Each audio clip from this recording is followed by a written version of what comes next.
너랑 나랑 정치부 전혜정 기자 함께하겠습니다. 첫 번째 주제 볼까요? 영원한 현역, 누구 이야기인가요? 네, 박지원 전 국가정보원장 이야기입니다. 네. 지난 2020년 국정원장 후보자로 내정됐을 때는 이렇게 말했습니다. 제 입에서 정치의 정자도 그리고 모든 SNS와 전화 소통도 어려워진다는 양해의 말씀을 올립니다.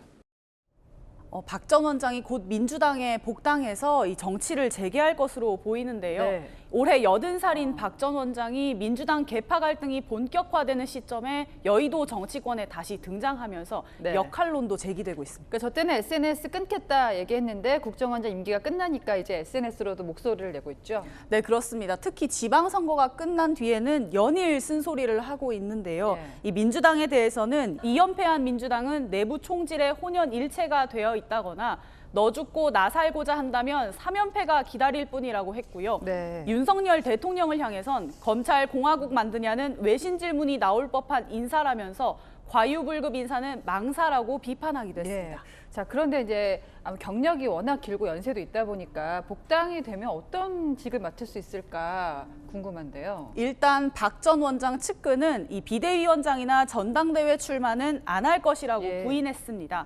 민주당 계파 갈등을 중재하는 통합행보에 나설 거라고 하는데요. 이 박 전 원장 내일 광주를 방문하고 모레는 봉하마을에서 권양숙 여사를 만난다고 하고요. 예. 문재인 전 대통령 내외와도 만난 뒤에 10일에 상경합니다. 예.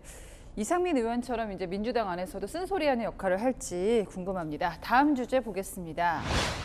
여사냐 씨냐 영부인 호칭을 두고 김어준 씨가 논란에 휩싸였는데요. 네, 방송인 김어준 씨가 김건희 여사를 부르는 호칭 때문입니다. 윤 대통령과 부인 김건희 씨가 용산 대통령실 청사에서 반려견들과 함께 주말을 보냈다는 사진이 김건희 씨 팬클럽에 공개되면서 다시 한번 주말 언론을 김건희 씨 사진이 장식했습니다. 왜 김정숙 여사한테는 거꾸로 합니까? 이제 곧 퇴임할 권력이라서 만만한 거예요? 네, 이게 문재인 전 대통령 부인 김정수 여사한테는 여사고 김건희 여사는 씨라고 하네요. 그렇죠. 결국 보수 성향 시민단체가 인권위에 진정을 제기했습니다. 이 방송 진행자가 자신의 정치 성향에 따라 현직 대통령 배우자 호칭을 여사가 아닌 네. 씨라고 하는 건 인격권 침해라는 겁니다. 그러니까 저도 찾아보니까 대통령 배우자를 영부인이라고 하다가 또 여사라고 하다가 좀 혼용되어 있었는데 이게 법으로 명시된 기준이 없다면서요? 네, 여사라는 호칭은 김대중 전 대통령 때부터 많이 사용했다고 네. 합니다. 이 문재인 전 대통령 취임 초기에도 김정숙 씨라는 호칭을 사용한 언론사가 논란이 된 적 있습니다. 김건희 여사는 영부인 대신 대통령 배우자로 부르는 게 좋다고 했는데요. 이 영부인에 대한 호불호에 따라 호칭을 달리 불러서 네. 굳이 논란을 만들 필요는 없어 예, 보입니다. 그래서 저희가 뭐 뉴스 할 때마다 배우자 할 수는 없으니까. 세 번째 주제 보겠습니다. 서로 다른 당의 두 전현직 대표 얼굴이 나오는데요. 네, 민주당의 친문재인계, 친이재명계 인사들이 지금 이재명 책임론을 놓고 계속 설전을 벌이고 있죠. 오늘은 이낙연 전 대표 등 친문계와 이준석 국민의힘 대표가 비슷하다는 네. 말까지 나왔습니다. 자, 두 사람이 다른 당인데 어떤 점에서 비슷하다고 할까요? 이준석 대표가 이재명 의원을 공격해온 논리가 비슷하다는 겁니다. 이재명 후보 잘못이죠. 초반부에는 명분 없는 출마에 대한 공격, 후반부에는 뜬금없는 김포공항 폐항에 대한 공격. 제가 고공전 메시지전 한 건 그밖에 없는데. 친이재명계인 현근택 변호사는 민주당에도 이준석 대표와 같은 말을 하는 사람들이 나타나고 있다고 했고요. 또 다른 이재명 의원 측 관계자는 이낙연계와 이준석 대표가 같은 편이 된 것 네. 같다고 주장했습니다.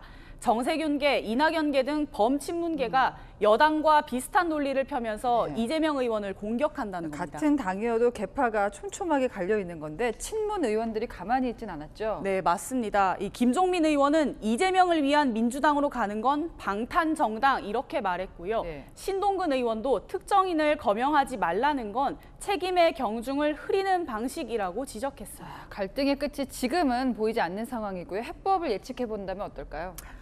쉽지 않을 것 같습니다. 결국 이재명 의원이 8월 전당대회에 출마해도 되느냐 이걸 놓고 논란이 커지고 있는 건데요. 이번 전당대회에서 선출되는 당대표는 총선 공천권을 가지기 때문에 힘이 막강합니다. 예. 이 당권을 장악해 대선에 직행하려는 이재명 의원 측과 이걸 견제하려는 친문의 갈등이 오히려 폭발할 것으로 예상되고요. 이 당권 다툼 전에 정부 여당을 견제하고 민생을 챙기는 것도 야당의 역할임을 잊어서는 안 되겠습니다. 네, 지금까지 어랑야랑이었습니다.